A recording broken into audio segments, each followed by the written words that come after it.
మనం ఎంతో కృతజ్ఞత కలిగి ఉండాలి. అక్కడ వేసుకో ప్లాస్టర్.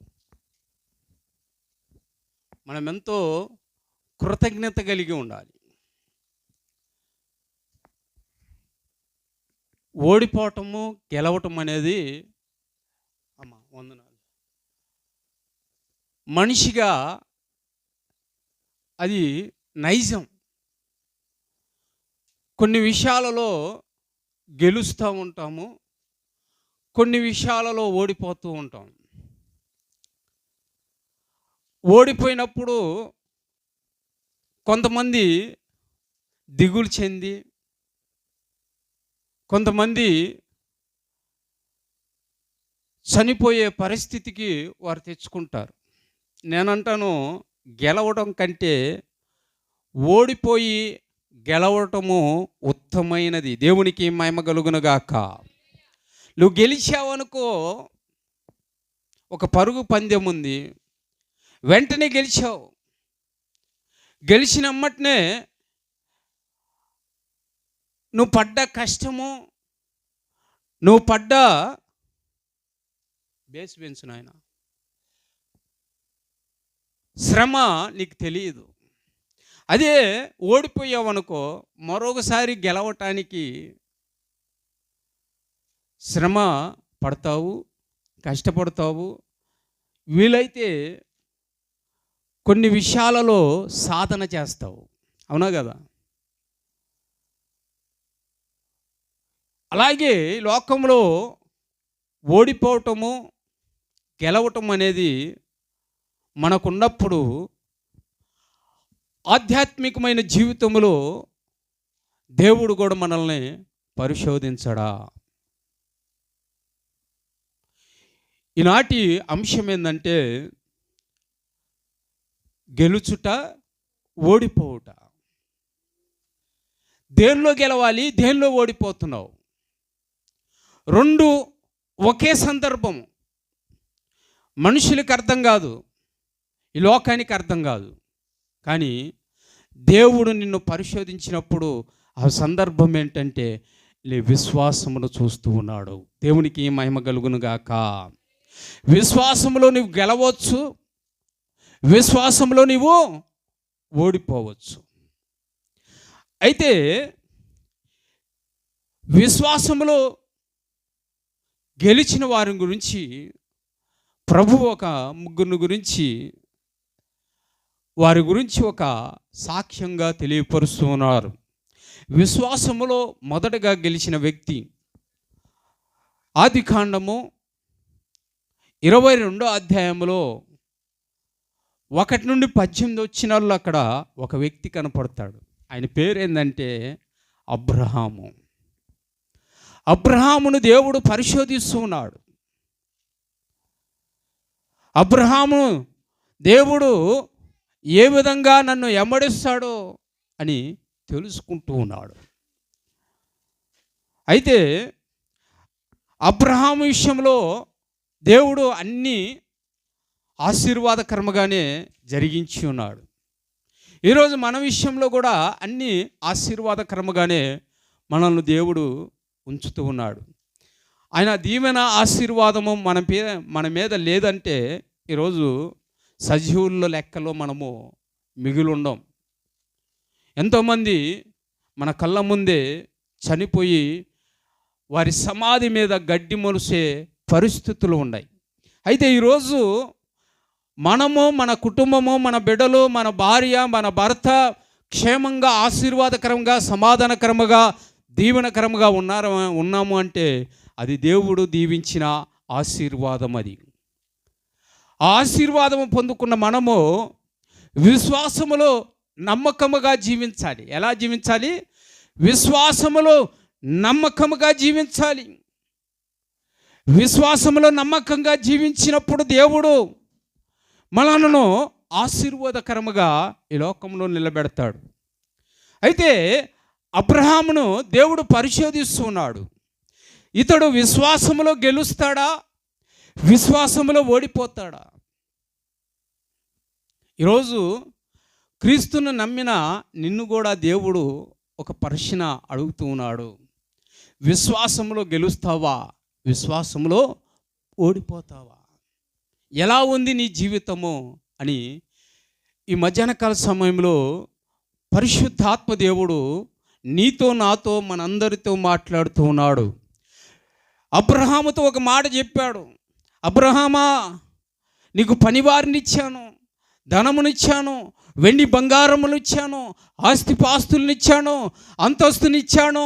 ఇదిగో వైభవంతో నువ్వు నివసించడానికి సమస్తము సమకూర్చి ఇదిగో నిన్ను ఈ భూమి మీద ధనవంతుడిగా చేశాను. అయితే అబ్రహాము విషయంలో తన హృదయంలో ఒక కొలత ఉందండి. ఆస్తి ఉన్నది, పనివారున్నారు, సంపాదన ఉంది, అన్ని భుజించడానికి అన్నీ ఉన్నాయి, కానీ తనకు ఒక కొలత ఉంది. ఏంటంటే ఆ కొలత సంతానం లేదు. దాని విషయంలో అబ్రహాము చాలా దుఃఖపడుతున్న పరిస్థితులు మనకు తెలుస్తాయి. వాక్య పట్టణంలోకి వెళ్ళి మనము గమనించినప్పుడు భార్యాభర్తలు ఎంతో, అబ్రహాము శారమ్మను గమనించినప్పుడు ఎంతో వేదన పొందుకున్నట్లు కూడా మనకు కలుగుతూ ఉంటుంది. ఈరోజు సమాజంలో కూడా చాలామంది పెళ్లి చేసుకుంటారు. ఆ పెళ్లి చేసుకున్న తర్వాత కొంతమంది కొన్ని సంవత్సరాలు అయినా కానీ బిడ్డలు ఉండరు. ఆ బిడ్డలు లేని పరిస్థితుల్లో వారి దుఃఖం ఎలా ఉండిద్దంటే సామాన్యంగా ఉండదు. అందరూ భార్యాభర్తలు తన బిడ్డలను ఎత్తుకొని అల్లారి ముద్దుగా వారిని ముద్దాడుతూ వారిని దగ్గరికి తీసుకున్నప్పుడు వీరు ఎంతో వేదన కలిగి చింతిస్తూ ఉంటారు. అలాంటి పరిస్థితిలో వారి బిడ్డల వైపు చూసినప్పుడు వీరికి ఎంత బాధ కలిగింది, అలాంటి దుఃఖము వారు అనుభవిస్తున్నారు. ఎన్ని సంవత్సరాలు, మొన్న ఒక బ్రదర్ వచ్చి చెబుతున్నాడు, అయ్యా నాకు 14 సంవత్సరాలు అయింది, పిల్లలు లేరయ్యా, పిల్లల కోసం ప్రార్థన చేయండి బ్రదర్, మీ గురించి చెప్పారు.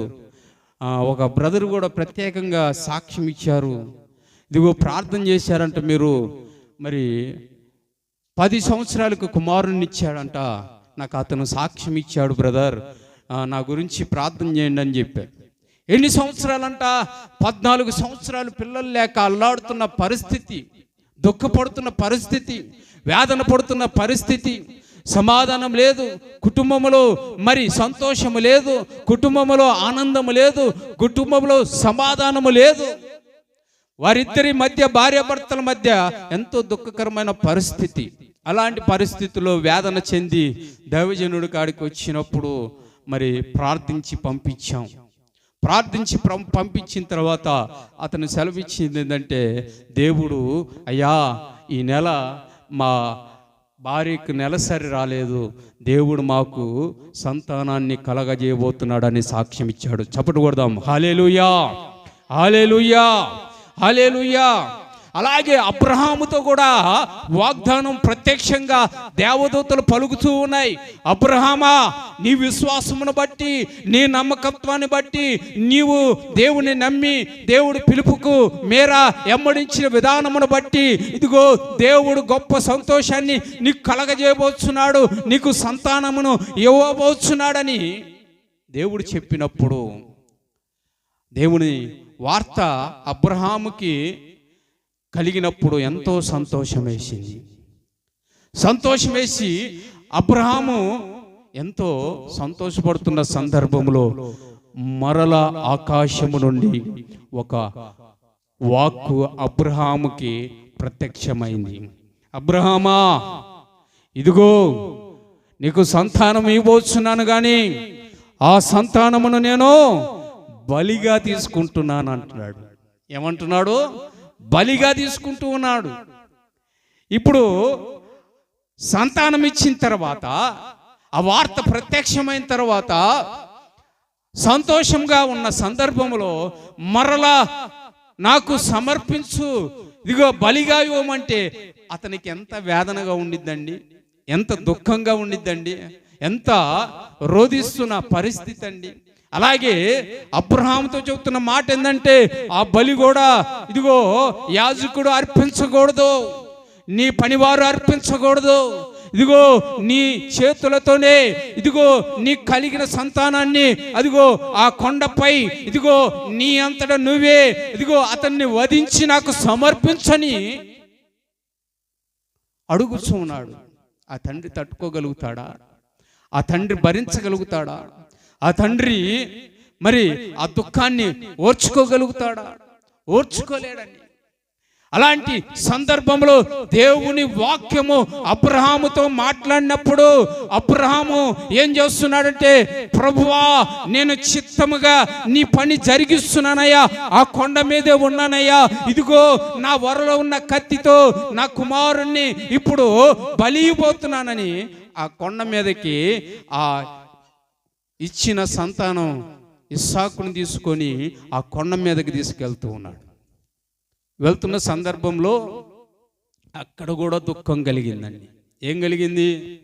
పనివారు కొంత లెక్క వచ్చిన తర్వాత పనివారితో మీరు ఇక్కడే ఆగిపోండి, దేవునితో నాకు పని ఉంది, ఆయనతో మాట్లాడే సందర్భం ఉంది, మీరు ఆగిపోండి అని చెప్పి మరి ఆ గాడిద మీద కట్టుకొచ్చిన కట్టెలను తీసుకొని వెళ్ళి ఆ కొండపై ఆ కొండ మీద ఆ కట్టెలు పేర్చి ఆ పేర్చున్న సందర్భంలో కుమారుడు అడుగుతూ ఉన్నాడు. తండ్రి ఇస్సాకు మాట్లాడుతూ ఉన్నాడు, తండ్రి కట్టెలు తెచ్చాము, అలాగే కత్తి సిద్ధముగా ఉన్నది, మరి వధించటానికి గొర్రె పిల్ల ఏదని అడుగుతూ ఉన్నాడు. అలాంటి సందర్భంలో మరి తండ్రికి ఎలా ఉండిద్ది? ఏమండి, ఏ తండ్రి అయినా భరించగలుగుతాడా? ఏ తండ్రి అయినా సంతోషంగా ఉండగలుగుతాడా? ఏ తండ్రి అయినా మరి ఆ యొక్క చంపబోయే బలి ఆ కుమారుడే అడుగుతున్న సందర్భంలో తండ్రి ఏ విధంగా ఓర్చుకోగలుగుతాడా? గుండెలు పగిలిపోయే మాటను ఆ కుమారుడు అడుగుతూ ఉన్నాడు. అలాంటి సందర్భంలో అయ్యా ఆ బలి ఎవరో కాదు, నీవే. ఆ కట్ల మీద బలవంతంగా కాళ్ళు చేతులు కట్టేసి మరి వరలో ఉన్న కత్తి వెనక ముందు చూడకుండా మరి ఇస్సాకును చంపటానికి కత్తెత్తి పొడవబోతున్న సందర్భంలో వాక్శుద్ధు ప్రత్యక్షమవుతుంది. అబ్రహామా, అబ్రహామా, అబ్రహామా, అబ్రహామా, అదిగో పొదలో చిక్కబడిన గొర్రె పిల్ల, నీ కుమారుడికి బదులుగా ఇదిగో నీ విశ్వాసమును బట్టి దేవుడు ఆ గొర్రె పిల్లను నీకు ఇస్తున్నాను అంటున్నాడు. చప్పట్లు కొట్టు హల్లెలూయా. మనము ఏ స్థితిలో ఉన్నా, అవమానములో ఉన్నా, నిందలలో ఉన్నా, ఇదిగో దరిద్రకరమైన జీవితంలో ఉన్నా, రోగ పరిస్థితిలో ఉన్నా, ఇదిగో మృత్యుతో పోరాడుతున్న సందర్భమైన దేవుడు మనల్ని కరుణించి కాపాడటానికి తానే బలిగా భూమిపైనికి రావటానికి సిద్ధంగా ఉన్న దేవుడు ఆయన. అబ్రహామా ఆ పొదలో ఉన్న ఆ గొర్రె పిల్లను వధించి ఇదిగో నీ కుమారుణ్ణి నేను ఆశీర్వదించబోతున్నాను, నీ తరమును ఆశీర్వదించబోతున్నాను, ఆకాశ పక్షజాలనంత నక్షత్రములే, ఈ విశ్వంలో ఎన్ని నక్షత్రములు ఉన్న వాటికంటే నిన్ను అత్యధికంగా ఆశీర్వదించబోతున్నాను, ఎందుకంటే నువ్వు విశ్వాసములో గెలిచి ఉన్నావు. చప్పట్లు కొట్టు హల్లెలూయా, హల్లెలూయా. మనకు దేవుడిచ్చిన ఏందంటే నమ్మకత్వం. ఆ నమ్మకత్వం ఎక్కడ ఉంది? కలవరిగిరిలో సిలువమానుపై మన పాపముల నిమిత్తము, మన శాపముల నిమిత్తము, మన యొక్క అపరాధముల నిమిత్తము ఆయన ఆ ఈ కలవరిలో వేలాడుతూ అదిగో మనకు బదులుగా ఆ మరణాన్ని ఇదిగో ఆయన మన కొరకు, మన పాపముల కొరకు ఆయన సిలువలో మరణించి మనకు ఉచితమైన రక్షణ కలగజేశాడు. ఆ రక్షణ ఏంటంటే విశ్వాసములో మనము గెలిచేవారిగా ఉండాలి. ఈరోజు విశ్వాస పోరాటంలో ఏమవుతూ ఉన్నాం? విశ్వాస పోరాటంలో మనము ఓడిపోతూ ఉన్నాం. సమస్యలను బట్టి ఓడిపోతూ ఉన్నాం, కష్టాలను బట్టి ఓడిపోతున్నాం, నష్టాన్ని బట్టి ఓడిపోతున్నాం, ఆపదలను బట్టి ఓడిపోతున్నాం, ఇదిగో పాపమును బట్టి ఓడిపోతున్నాం, అనేక శాపకరమైన జీవితాలను బట్టి ఓడిపోతున్నాం. లోక అలవాట్లో ఉండి విశ్వాసాన్ని మరి గెలుచుకోలేక ఓడిపోయేవారిగా ఉంటాం. అసలు వధించబడిన గొర్రెపిల్ల యొక్క మనస్సును మనము చూసినట్లయితే మనము ఓడిపోమండి. అసలు ఆ పొదలో చిక్కబడ్డ గొర్రెపిల్ల స్వభావం ఏంటి? ఆ పొదలో మొట్టమొదటగా అదిగో నీ కొరకు బలి అవటానికి సిద్ధంగా ఉంది. చప్పటి కొట్టు హల్లెలూయా. ఏ మనుష్యుడైనా నీ ఆపదల కొరకు, నీ కష్టాల కొరకు, నీ నష్టాల కొరకు, నీ పరిస్థితి కొరకు వచ్చి సహాయం చేసే మనుషులు ఉన్నారా? లేరండి. కానీ నీకు సహాయం చేయటానికి పొదలో చిక్కబడిన గొర్రె పిల్ల నీ కొరకు మరణించటానికి సిద్ధంగా ఉంది. అందుకే విశ్వాసం అనగా నమ్మకము. దేవుని ఎందుకు నమ్ముకోవాలంటే ఇదిగో నీ కొరకు మరణించటానికి సిద్ధముగా ఉన్నాడు. అందుకే ఆయన నమ్ముకోవాలి. ఆ విశ్వాసంలో మనమేమవ్వాలి? గెలవాలండి. రెండోదిగా పొదలో చిక్కబడిన గొర్రెపిల్ల ఏం చేస్తుందంటే అదిగో అది అపరాధమైన బలి అయినా కానీ, అది శాపకరమైన బలి అయినా కానీ, అది పనికిరాని బలి అయినా కానీ దాన్ని ఏం చేస్తుందంటే ఆ బలిని క్షమిస్తూ ఉంది. చప్పట్లు కొట్టాలి హల్లెలూయా, హల్లెలూయా. బలి అర్పణగా మనమున్నాము. పాపముతో నిండి చనిపోయే పరిస్థితుల్లో మనమున్నాము. దోషముల చేత చనిపోయే బలిగా మనమున్నాము. అపరాధముల చేత చనిపోయే బలిగా మనమున్నాము. ఇదిగో ఈ లోక చీకటి కలాపాలతో చనిపోయి బలిగా ఉన్నాము. ఈ బలి చెడిపోయినది, పాడైనది, పనికిరానిది. అలాంటి ఈ బలిని ఏం చేస్తున్నాడంటే నిర్దోషమైన రక్తము చేత, నిర్దోషమైన శరీరము చేత, ఆయన యొక్క ప్రాణము చేత ఈ బలిని ఏం చేస్తున్నాడంటే క్షమిస్తున్నాడు.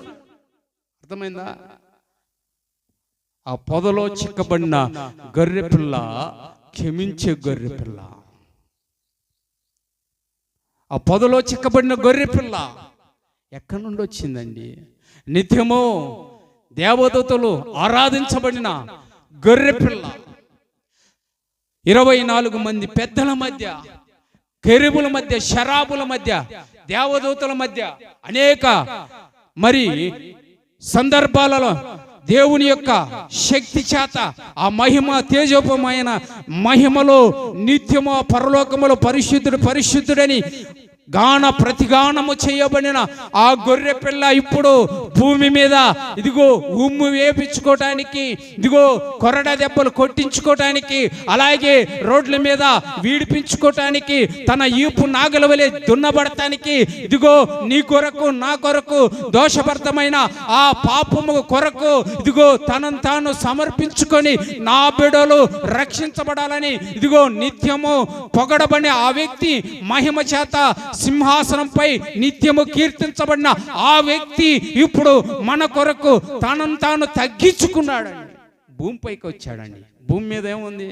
మలినమైన పదార్థం ఉంది, శాపగ్రస్తమైన జీవితం ఉంది, ఇదిగో దరిద్రత ఉంది, ఇదిగో ఈ లోకంలో పెంట వంటి స్వభావం కలిగిన మనుషుల మధ్య ఇదిగో నిత్యము సర్వోన్నతమైన దేవుని కుమారుడు ఇదిగో నిత్యము పరిశుద్ధుడు పరిశుద్ధుడని ఆ పరిశుద్ధమైన లోకము నుండి ఈ లోకానికి తనను తాను తగ్గించుకొని నిన్ను బాగు చేయటానికి వచ్చాడండి. అలాంటి తగ్గింపు కలిగిన పొదలో చిక్కబడిన గొర్రె పిల్లకు నీకుందా? విశ్వాస యాత్రలో ఇదిగో దేవుని కొరకు కరువు వచ్చిన, ఖడ్గం వచ్చిన, ఉపద్రవం వచ్చిన, ఏదొచ్చిన నమ్మకత్వంగా, ఆపదొచ్చిన, మరణం వచ్చిన, ఏదొచ్చినా నేను ప్రభు వైపే అమ్మడిస్తానన్న ధైర్యము నీ కాడ ఉన్నదా?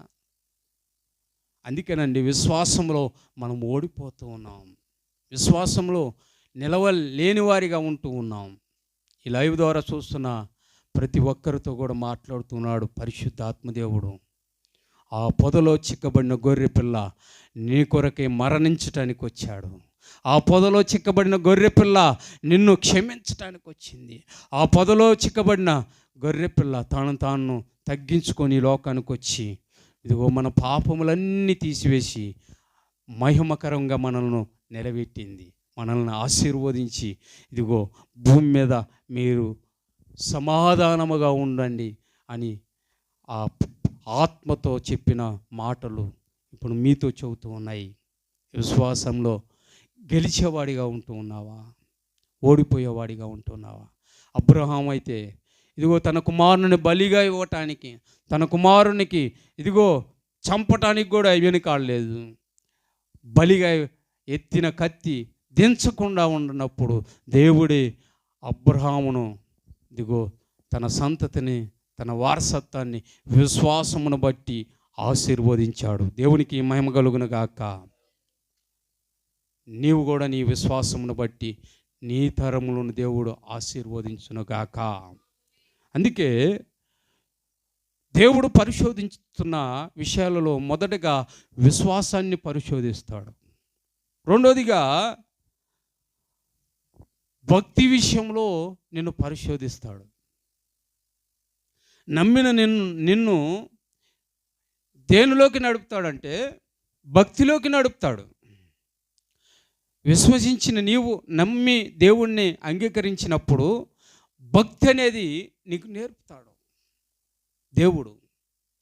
ఆ భక్తిలో నువ్వు గెలవాలి. ఏం చేయాలండి? మొదటగా నమ్మకత్వంలో గెలవాలి. విశ్వాసం అనగా పేరు నమ్మకత్వం. రెండోది భక్తి.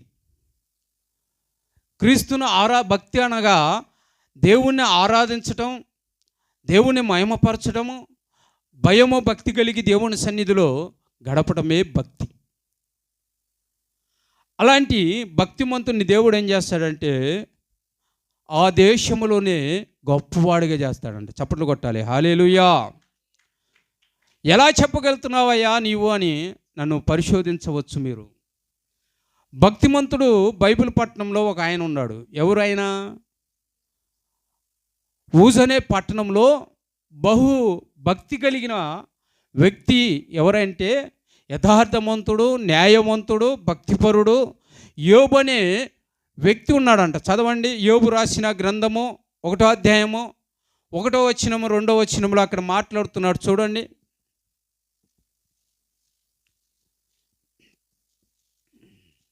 చదవాలి. యోబు అనే ఒక మనుష్యుడు ఉండేను.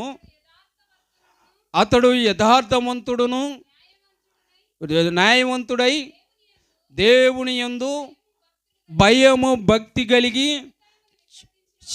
చెడుతనమును విసర్జించిన వాడును. దేవునికి మహిమ కలుగును గాక. ఇతడు ఎలాంటి వాడు? ఆ దేశములు, ఊజ్ అనే దేశములో బహుధనవంతుడు. అన్నీ ఉన్నాయండి. ఎద్దులున్నాయి, గొర్రెలున్నాయి, పశువులున్నాయి, పనివారు ఉన్నారు. ఆయనకు 7 కుమారులు, 3 కుమార్తెలు, బహు పేరుంది. నలుదిశలుగా తూర్పు నుండి పడమరకు, పడమ నుండి ఉత్తరమునకు, ఉత్తరము నుండి దక్షిణమునకు మరి పేరు ప్రఖ్యాతులు ఉన్నాయి. అయితే అన్నీ ఉన్నాయి. అన్నీ ఉన్న వ్యక్తిలో ఏముందంటే ముఖ్యంగా ప్రధానమైనది భక్తి ఉన్నదండి. ఏమున్నది? భక్తి ఉన్నది. ప్రధానమైనది ఏంటంటే భక్తి. నీకు ఆస్తుంటే, ధనం ఉంటే, మిద్దులుంటే, ఈ లోకంలో ఏయో ఉంటే అవి ప్రధానమైనవి కాదు. నీ జీవితంలో ఉండవలసినది ఏంటంటే భక్తి. ఆ భక్తి నిన్ను ఏం చేస్తుందంటే ఉన్నతమైన వాడిగా, నిన్ను ఆశీర్వాదకరంగా ఉంచిద్ది. విశ్వాస యాత్రలో భక్తిలో నీవు గెలిచేవాడిగా ఉంటాడు. గెలవటం అంటే భక్తి ఉండాలండి. భక్తి ఉన్నవాడు గెలుస్తాడు. భక్తిహీనుడు గెలుస్తాడా? పడిపోతాడు. చూపుల్లో పడిపోతాడు, ఆలోచనలో పడిపోతాడు, ప్రవర్తనలో పడిపోతాడు, లోకంలో పడిపోతాడు, పాపంలో పడిపోతాడు, అనేక పరిస్థితుల్లో పడిపోతాడు. అయితే భక్తిమంతుడు దేనిలో పడిపోడు, ఆధ్యాత్మిక జీవితాన్ని కాపాడుకుంటాడు. దేవునికి మహిమ కలుగునుగాక. నష్టాలు వచ్చినా, శ్రమలు వచ్చినా, కష్టాలు వచ్చినా, వేదన వచ్చినా, దుఃఖం వచ్చినా, అవమానాలు వచ్చినా, నిందలు వచ్చినా, ఇదిగో శ్రమ వచ్చినా, అయ్యో అప్పులైనా, అనేక పరిస్థితులు మనకు వచ్చినా మరి భక్తిమంతుడు ఏమంటాడంటే, యెహోవా ఇచ్చును, యెహోవా తీసుకును. నాకు కలిగిన సమస్తము దేవుడే ఇచ్చాడు, దేవుడే తీసుకున్నాడు, దేవుని వలన నాకు కలిగిన అని దేవుణ్ణి మహిమపరుస్తాడు. దేవునికి మహిమ కలుగునుగాక, దేవునికి మహిమ కలుగునుగాక. హల్లెలూయా, హల్లెలూయా. ఎన్ని ఆపదలు వచ్చినా, ఎన్ని సమస్యలు వచ్చినా, ఎన్ని నష్టాలు వచ్చినా, ఎంత కరువు వచ్చినా భక్తిమంతుడు దేనికి భయపడడు, భక్తిమంతుడు దేనికి ఇదిగో అధైర్యపడడు. భక్తిమంతుడు ఎలాంటి ఓటమును చూడడు. ఎందుకంటే దేవుడు అతనికి తోడుగా ఉన్నాడు గనక, దేవుని చేత నడిపిస్తున్నాడు గనక, దేవుడు అతనికి ఇదిగో తోడుగా ఉండి అనేక విషయాల్లో కాపాడుతూ ఉన్నాడు గనక అతడు దేనికి భయపడడు. భయపడేది ఎవడంటే భక్తిహీనుడు. అన్ని విషయాల్లో పడిపోయి పిరికోళ్ళలాగా భయపడతాడు, పిరికోడైపోతాడు. ఎందుకంటే వాడిలో దేవుడు లేడు కాబట్టి, భక్తి లేదు కాబట్టి వాడికి అన్ని విషయాలు భయం. ఒక ఇద్దరు స్నేహితులు ఉన్నారు. అందులో ఒక అతను దేవుణ్ణి నమ్ముకున్నాడు, ఒక అతను దేవుణ్ణి నమ్మల, భక్తిహీనుడు. అయితే ఆ ఊర్లో ఒక నాయకుడు ఉన్నాడు. ఆ నాయకుడు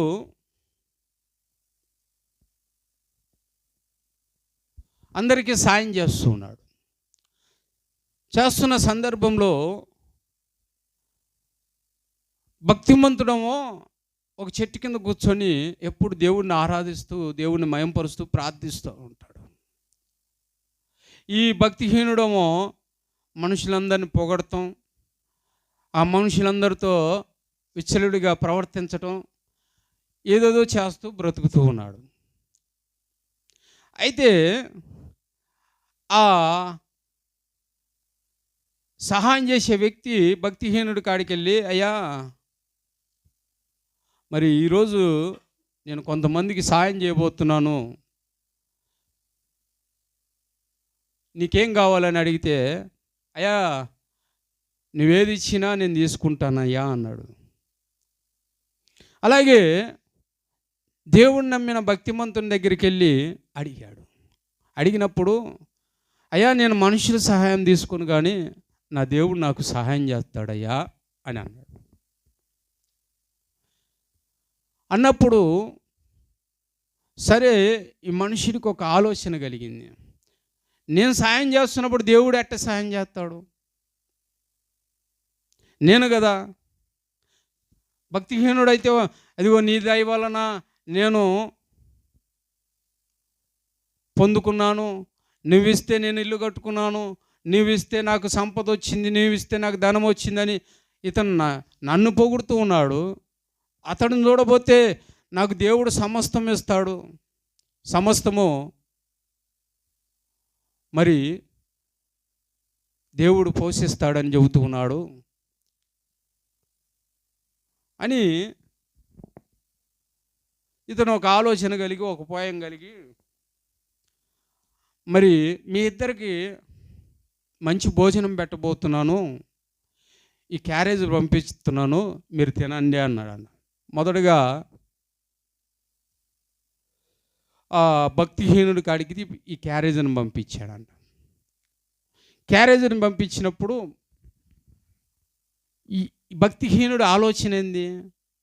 బంగారం కావాలనో, డబ్బులు కావాలనో, ఆయన సహాయం చేస్తున్నాడు కదా, ఏదో ఉన్నతమైంది నాకు సాయం చేస్తాడని ఆలోచన చేసి, ఈ అన్నం నాకేం చేసిద్ది, ఈ ఆకలి ఒక పూట కడుపు నింపిద్ది కానీ జీవితాంతం నన్ను బతికిచ్చిద్దా అని, నాకు ఈ ఆహారం నాకొద్దు అని తిప్పి పంపించాడు.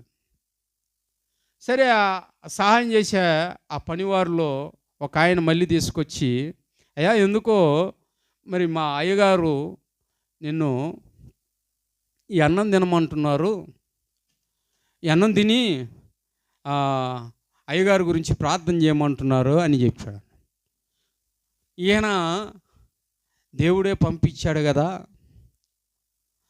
మరి ఈ క్యారేజీ దేవుడిచ్చిందే, లేకపోతే దేవుని ఆజ్ఞ లేనిది నా దగ్గరికి రాదు. కానీ ప్రార్థన చేసుకొని ఆ చెట్టు కిందకి వెళ్ళి తిందామని ప్రార్థన చేసుకొని తెరిచేలకే ఆ గిన్నెల్లో 3 అరలకి మరి రత్నాలు, బంగారము అందులో పెట్టి, మంచి ధనము అందులో పెట్టేసి ఉన్నాయంట.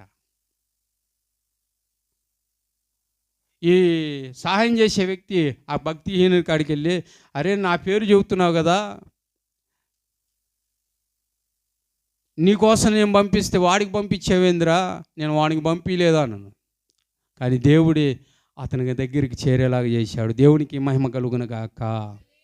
ఆ పనివాడికి ఎందుకు వచ్చిందో, ఇద్దరికి పెట్టమన్నాడు, ఇద్దరికి కూడా ఇవ్వాలి కదా అని తీసుకొస్తే ఆ ఇద్దరు వారిలో భక్తిమంతుడి దగ్గర మరి దేవుని సహాయం అందింది, భక్తిహీనుడి దగ్గర దేవుని సహాయము అందలేదు. అందుకే దేవుని నమ్మిన వారిని దేవుడు ఆశీర్వదిస్తాడు.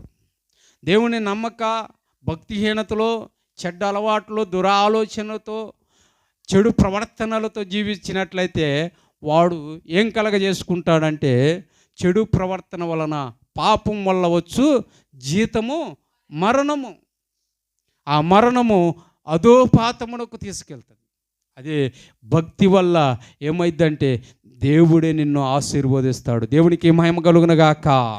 దేవుడు ఆజ్ఞాపిస్తున్నాడు యోబుతో, ఇదిగో సాతాను వచ్చి యోబును ముట్టాలని చూసినప్పుడు సాతానుతో దేవుడు చెబుతున్న మాట ఏంటంటే, అతని ప్రాణము తప్ప, చప్పట్లు కొట్టు హల్లెలూయా. ఈ లోకంలో గొప్ప విలువైనది, ఆశీర్వాదకరముగా ఏదైనా ఉన్నదంటే ప్రాణమేనండి. ఆ ప్రాణమును ముట్టుటకు అధికారం ఎవరి దగ్గర ఉన్నది? దేవుని దగ్గర ఉన్నది. అందుకే దేవుని దగ్గర మనం ఎలా ఉండాలి? భక్తిమంతులుగా ఉండాలి. ఒకవేళ శ్రమలు రావచ్చేమో, కష్టాలు రావచ్చేమో, నష్టాలు రావచ్చేమో, ఆపదలు రావచ్చేమో, అనేక సమస్యలు రావచ్చేమో, కానీ భక్తి మటుకు మనము తొలగిపోకూడదు. భక్తిహీనతలో మనం నివసించకూడదు. అందుకే భక్తిలో మనము గెలవాలి. యోబు ఏమంటూ ఉన్నాడంటే, యెహోవా ఇచ్చెను, యెహోవా తీసుకున్నాడు. అంత నమ్మకత్వంగా భక్తిలో ఉన్నాడు గనక అతనికి దేవుడు ఏం చేశాడు? ఏదైతే పోగొట్టుకున్నాడో, ఏదైతే అతని దగ్గర నుండి వెడమై ఉన్నదో, బిడ్డలు, గొర్రెలు, ఆస్తిపాస్తులు, ధనము, పనివారు ఎవరైతే ఎడమైపోయి వెళ్ళిపోయారో, 2 ఆశీర్వాదంతో యోబు ఆశీర్వదించబడుతున్నాడు. చప్పట్లు కొట్టాలి హల్లెలూయా, హల్లెలూయా. 2 ఆశీర్వాదంతో నీ భక్తిని బట్టి దేవుడు ఆశీర్వదిస్తాడు. అందుకే భక్తిలో మనము గెలిచేవారిగా ఉండాలి. 3వదిగా మనము గెలిచే విధానంలో ఎక్కడ ఉండాలంటే, ప్రార్థనా జీవితంలో మనము గెలిచేవారిగా ఉండాలి. విశ్వాసంలో గెలవాలి, 2వది భక్తిలో గెలవాలి, 3వది ప్రార్థనా జీవితంలో మనము భక్తిమంతులుగా ఉండాలి. దర్యాష్ కాలంలో ఒక శాసనము ఆ దేశం మొత్తం వెళ్ళింది. ఏమని వెళ్ళింది? ఇదిగో మీరెవ్వరు ఇతరుల దేవుణ్ణి కొలవకూడదని, మేము చూపిన అన్య దేవతలకి మొక్కాలని, ఇదిగో మేము ఆరాధించిన ఆ దేవతలకే ప్రతిమలకే మీరు ఆరాధించాలని తెలియపరిచినప్పుడు, ఆ కాలంలో భక్తిమంతుడు, ప్రార్థనా పరుడు దానియేలు ఉన్నాడు. ఏమని శాసనము బయలుదేరింది, రాజు ఆజ్ఞ బయలుదేరింది. ఎవడైనా ఇదిగో ఈ యొక్క ప్రతిమకు తప్ప మరి దేనికైనా కానీ మొక్కినట్లయితే 7 అగ్నిలో మిమ్మల్ని, అలాగే సింహాల బోన్లో మిమ్మల్ని వేయబోచున్నాను, జాగ్రత్త అన్నాడు. 7 రోజులు ఆకలిగా ఉన్న సింహం బోన్లో మరి మిమ్మల్ని అందరిని వేస్తానని ఆజ్ఞ జారిపోయినప్పుడు, అక్కడున్న ప్రార్థన పరుడు దానియేలు రోజుకు 3 తన గదిలోకి వెళ్ళి ప్రార్థన చేస్తూ ఉన్నాడు మోకరించి. అతని మీద ఎప్పుడు దొరుకుతాడా, ఎప్పుడు ఇతన్ని పట్టియాలని కాసుకొని పొంచి ఉన్న ఆ వ్యక్తులు రాజుకు చెప్పినప్పుడు, రాజు అతను బట్టి ఏడుస్తూ ఉన్నాడు. ఎందుకంటే అతను పెద్ద ప్రార్థనాపరుడు.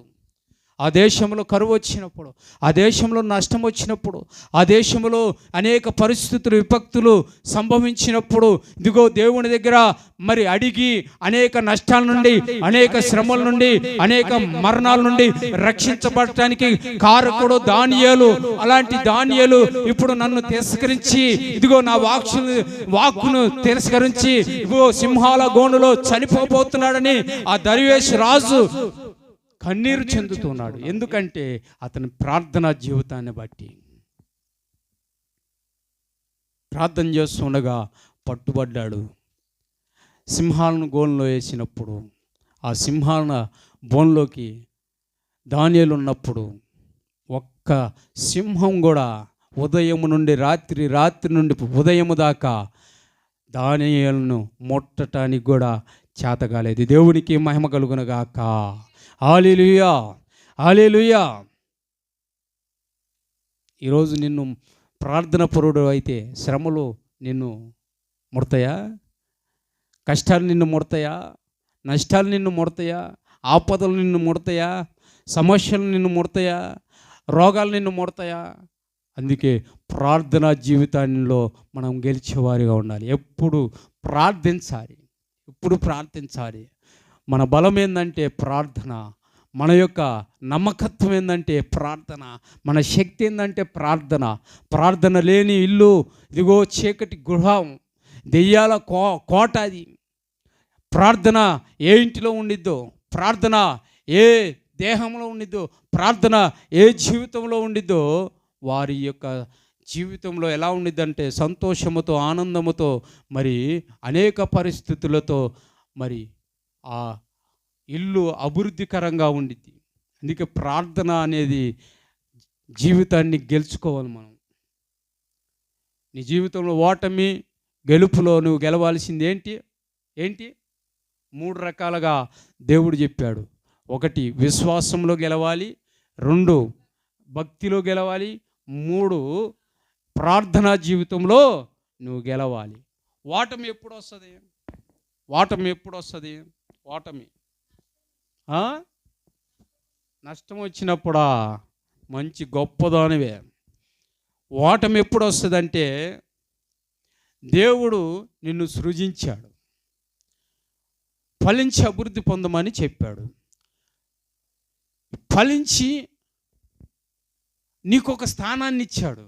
ఆ స్థానం ఏంటంటే ఏదోను తోట. ఆ ఏదోను తోటలో ఏం పెట్టాడు? జీవవృక్ష ఫలాన్ని పెట్టాడు. ఏం పెట్టాడు? జీవవృక్ష ఫలాన్ని. ఆ జీవవృక్ష ఫలాన్ని ఆ తోటలో ఉన్న అవ్వ ఆదాము ఏం చేశారు?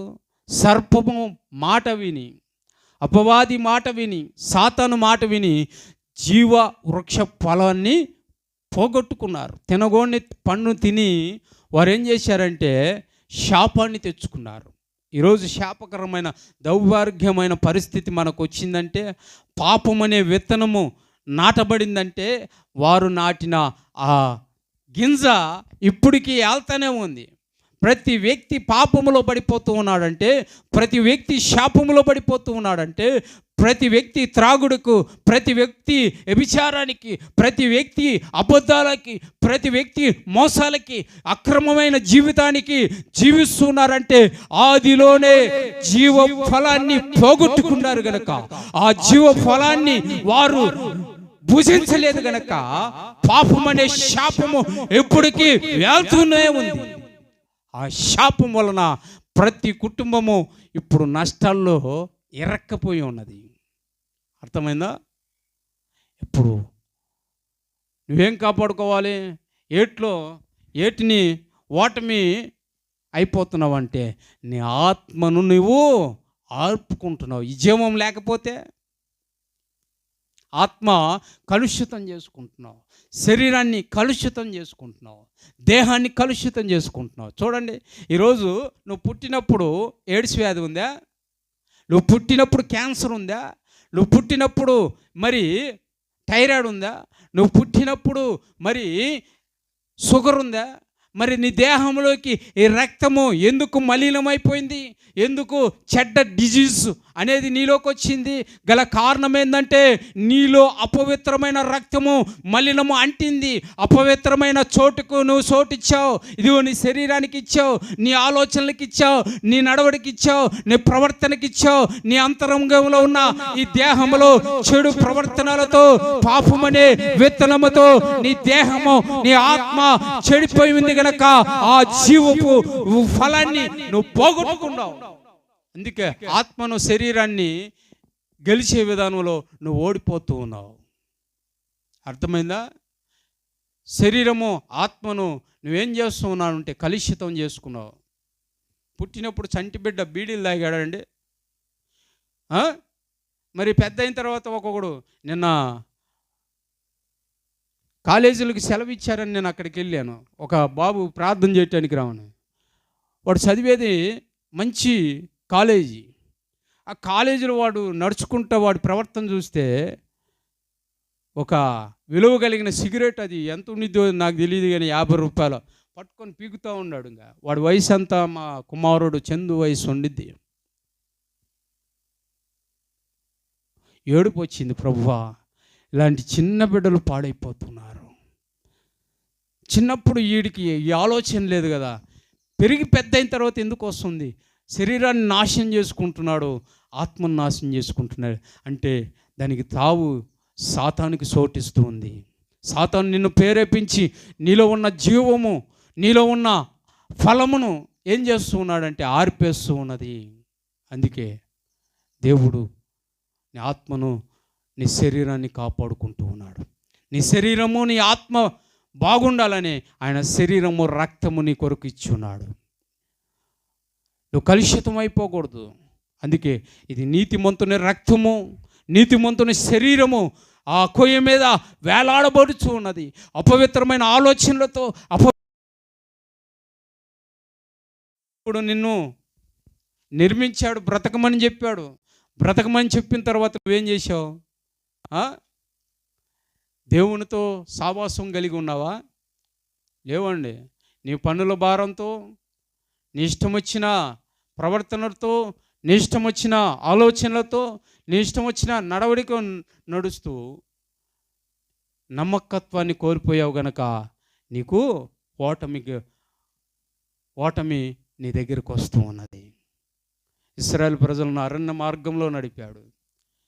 అసలు అరణ్యంలో ఏమీ లేని సందర్భంలో రాతి బండలో నుండి నీళ్ళనిచ్చాడు. పరలోక మన్నానే కురిపించాడు. ఫరో తరుముకొస్తున్నప్పుడు, పోరాటం వచ్చినప్పుడు ఆ మరణ స్థాయిలో నుండి రక్షించాడు. ఈరోజు ఇశ్రాయేలు ప్రజలే కాదు, ఇశ్రాయేలు ప్రజలు అనగా క్రీస్తును కలిగిన వారు, క్రీస్తుని వెంబడించిన వారు, క్రీస్తుతో నడిచిన వారు. ఈరోజు మనము కూడా క్రీస్తును వెంబడిస్తున్నాం, క్రీస్తుతో నడుస్తున్నాం, దేవుని సన్నిధిలో బ్రతుకుతూ ఉన్నాం. కానీ మనము నమ్మకత్వాన్ని కోల్పోతూ ఉన్నాం. నమ్మకత్వాన్ని కోల్పోయి దేవుడు ఎన్నో విషయాలలో మనల్ని కాపాడుతూ ఉన్నాడు, ఎన్నో అపజయాల నుండి రక్షిస్తూ ఉన్నాడు, ఎన్నో ఆపదల నుండి మనల్ని కాపాడుతూ, ఎన్నో పరిస్థితుల నుండి, శ్రమల నుండి, కష్టాల నుండి, వ్యాధుల నుండి, దుఃఖం నుండి, అవమానాల నుండి మనల్ని రక్షిస్తున్నప్పటికీ మనము నమ్మకత్వాన్ని కోల్పోయి దేవుని మార్గములో నడవక, అదిగో దేవుని సన్నిధిలో బ్రతకలేక, విశ్రాంతి దినమున దేవుణ్ణి ఆశ్రయించలేక, ఇదిగో నమ్మకత్వానికి ద్రోహం చేసి భ్రష్టులుగా బ్రతుకుతూ ఉన్నాం. జాగ్రత్త. దినం అదే చెబుతూ ఉన్నాడు. నువ్వు ఓటమి ఎక్కడ నుండి తెచ్చుకుంటున్నావు అంటే నమ్మకత్వాన్ని కోల్పోతున్నావు. నీ కొరకు నేను ప్రాణం పెట్టాను, నీ కొరకు రక్తాన్ని ఇచ్చాను, నీ కొరకు నా శరీరాన్ని ఇచ్చాను. ఇదిగో నాగలవలే నా వీపు దున్నబడింది. ఆ కలవరిగిరిలో శిలోమానుపై ఇదిగో అల్లాడుచు ఘోరమైన బాధ పడుతూ భరించలేని దాహముతో, అదిగో చేదు నీరు, విషమైన నీరు, కలుషితమైన నీరు, ఇదిగో అపవిత్రమైన పాత్రగా నీవుండిన నా నోటికి అందించిన, ఇదిగో నిన్ను క్షమిస్తూ నిన్ను కాపాడుతూ ఉన్నాను. ఇంకా నీవు నమ్మకము కలిగి నా యందు విశ్వాసములో గెలిచే జయము పొందినవాడిగా నీవు ఉండలేవా? మూడోదిగా ఓటమి ఎప్పుడు వస్తుందంటే ఇక్కడ చెబుతున్న మాట, పాపము చేసినప్పుడు ఓటమి వస్తుంది. ఎప్పుడండి ఓటమి ఎప్పుడు వస్తుంది? పాపము చేసినప్పుడు, పాపమునకు చోటిచ్చినప్పుడు ఓటమి వస్తుంది. చరిత్రలో మనము సంసోన్ని గమనించినప్పుడు న్యాయాధిపతిగా చేశాడు దేవుడు. ఎక్కడో అడవిలో చెట్ల కోణ మధ్య అడవిలో బ్రతికే వ్యక్తి, అలాంటి వ్యక్తిని సంసోన్ని దేవుడు తీసుకొచ్చి ఇశ్రాయేలు ప్రజలకు న్యాయాధిపతిగా న్యాయం తీర్చుటకు న్యాయాధిపతిగా చేసినప్పుడు, ఉన్నతమైన స్థితినిచ్చినప్పుడు దేనితో సావాసం చేస్తున్నాడంటే పాపముతో సావాసం చేస్తున్నాడు సంసోన్. పాపానికి చోటిచ్చాడు. సంసోనుకి చూపులకు దెలీలా కనిపించింది. దెలీలా ఇదిగో ఒక రమ్యమంగా, ఒక అందంగా, సుందరమైన ఆడపడుచుగా కనిపించి తన పాపం చేయటానికి కారుకురాలైంది. ఆ పాపం వల్ల ఇప్పుడు బలవంతుడు అడవిలో ఎలుగుబంటి వచ్చినప్పుడు చీల్చాడండి. సింహం వచ్చినప్పుడు, ఇదిగో కోదమ సింహం వచ్చినప్పుడు చేతులతో మరి తన దవలను పట్టుకొని 2 విధాలుగా మరి ఆ దవన్ని ఈ దవన్ని ఆ అరణ్యంలోని చీల్చిన బలవంతుడు. అటు ప్రక్కన 1000 మంది, ఇటు పక్కన 1000 మంది వచ్చిన ఇదిగో గాడిద దవడతో ఇదిగో 1000 మందిని 2000 మందిని తరిమి కొట్టగలిగిన శక్తిమంతుడు సంసోను న్యాయాధిపతిగా దేవుడు ఆశీర్వదించాడు. అలాంటి ఉన్నతమైన స్థితిలో, ఉన్నతమైన సౌభాగ్యములో, ఉన్నతమైన మరి దీవెనతో సంసోనును దేవుడు ఒక స్థాయిలో నిల్చోబెట్టినప్పుడు పాపమునకు హృదయంలో చోటిచ్చాడు. హృదయంలో చోటిచ్చినప్పుడు సంసోను ఆ దెలీలా వేధిస్తూ ఉన్నది. ఎక్కడుంది నీ బలమో, ఎక్కడుంది నీ నమ్మకత్వమో, ఎక్కడుంది నీ భక్తి అని అడిగినప్పుడు పలుమార్లు ఆ పాపము వేధించినప్పుడు మిమ్మల్ని కూడా పాపం వేధిస్తూ ఉన్నది. నువ్వు పారిపోవాలన్నా ఆ పాపము నీ ఎదురుపడతా ఉన్నది. ఎలా? కళ్ళలో కూడా ఎదురుపడతా ఉన్నది, చూపుల ద్వారా ఎదురుపడుతుంది, మాటల ద్వారా ఎదురుపడుతుంది, నడవడిక ద్వారా ఎదురుపడుతుంది, శరీర స్పర్శ ద్వారా ఎదురుపడుతుంది, లోకములో ఉన్న కలరు వాటి ద్వారా పాపం ఏర్పడింది. దేవునిలో ఒక ఆకర్షితుడై నువ్వు పాపమునకు నీ హృదయంలో చోటిచ్చావంటే వెంటనే ఏమైంది? అడిగింది దెలీలా, సాతాను అడిగింది, నీ బలం ఎక్కడా? నీ బలం ఎక్కడంటే నా బలం అక్కడ ఉందని, ఇంకో సాటు ఉందని చెప్పుకొచ్చాడు పలుమార్లు. అయినా కానీ వేధిస్తూ ఉన్నది. ఎన్నోసార్లు పాపంలో నువ్వు మగ్గిపోతున్నావు, రాత్రి చీకట్లో మగ్గిపోతూ ఉన్నావు. ఎదిగో అనేక విషయాలలో ఫోన్ ద్వారా మగ్గిపోతూ ఉన్న పాపములో, అనేక పరిస్థితుల్లో పాపములో నిన్ను వెంటాడుతున్నప్పటికీ ఆ పాపము నుండి విడుదల కలిగే పరిస్థితి, ఆ పాపమును జయించే పరిస్థితిని కలగదు. ఎందుకంటే ఇదిగో దెలీలాంటి సాతాను నిన్ను వేధిస్తూ ఉండిద్ది. అలాంటి పరిస్థితిలో నువ్వేం చేయాలి? సంసోన్ అయితే ఓడిపోయాడండి. చెప్పేశాను, చిన్నప్పటి నుండి నాకు తల వెంట్రుకలకి ఒక్క మంగళ కత్తి అయినా వేయలేదు. నా వెంట్రుకల్లో ఉంది బలము. ఆ బలము వెంట్రుకలు కట్ చేస్తే వెంటనే నా బలమంతా పోయింది అని చెప్పినప్పుడు ఫిలిష్తీయుల చేతికి మరి ఆ రహస్యాన్ని కనుక్కొని అప్పచెప్పేసింది దెలీలా. ఇప్పుడు మృత్యువుతో పోరాడుతూ ఉన్నాడు. పాపం వల్ల వచ్చు జీతము మరణము. మరణం వచ్చింది సంసోనికి. ఈరోజు పాపము లేదని నువ్వు అనుకుంటున్నావేమో, నీ జీవితంలో లేదని అనుకుంటున్నావేమో, నీ ప్రవర్తనలో లేదని నువ్వు అనుకుంటున్నావు. నిన్ను రక్షించుటకే ఆ పొదలో చిక్కబడిన గొర్రె పిల్ల ఇదిగో నీకు బలిగా వచ్చి ఉన్నదని గమనించు. నమ్మినట్లయితే, విశ్వసించినట్లయితే నీ హృదయాన్ని అర్పించయ్యా. నేను పాపినయ్యా, అనేక విషయాల్లో పడిపోయానయ్యా, సంసోన్లాగా పడిపోయానయ్యా. నా దేహంలో, నా ఆలోచనలో, నా ప్రవర్తనలో, నా నడవడికలో నేను పడిపోయి ఉన్నానయ్యా. ఇదిగో ఇస్సాకును కాపాడినట్లుగా నన్ను కాపాడయ్యా అని ఈ క్షణము నీవు ఆయనకు నీ హృదయం ఇచ్చినట్లయితే, ప్రకటనలో అంటాడు, నేను ద్వారము యొద్ద నిలబడి ఉన్నాను. ఎవడైనా నా స్వరము విని తలుపు తీసిన ఎడల నేనులో వానిలోకి వచ్చి వాని ఇల్లంతట్లో నేను కాపాడటానికి నేను సిద్ధమైన దేవుడను. చప్పట్లు కొట్టాలి. హల్లెలూయా, హల్లెలూయా. ఆయనకు నీ హృదయంలో చోటిచ్చినట్లయితే, అదిగో కలవరిగిరిలో సిలోమానుపై రక్తపు దారుల మధ్య అల్లాడుచు నిన్ను అడుగుచూ ఉన్నాడు, ఇంకెంతకాలము ఓటమిలో నువ్వు అల్లాడుచున్నావు? గెలుపులోకి నువ్వు జయ జీవితంలోకి నువ్వు రాలేవా? అడుగుచున్నాడు. జయ జీవితానికి నువ్వు రావాలంటే అయ్యో ఆయన శరీరము, ఆయన రక్తము సిద్ధపరిచి ఉన్నది. ప్రార్థనతో మన పాపములు ఒప్పుకొని ఆయన శరీరాన్ని, రక్తాన్ని పూజిద్దాం. అందరూ మోకరాలు, బాప్తిసం తీసుకున్న వారందరూ మోకాళ్ళ మీద నుంచోండి. ప్రభు రక్తము, శరీరము మీ దగ్గరికి రాబోతున్నది. వాక్యము మనతో మాట్లాడిందండి, మనుషులు ఎవరు మాట్లాడలేదండి.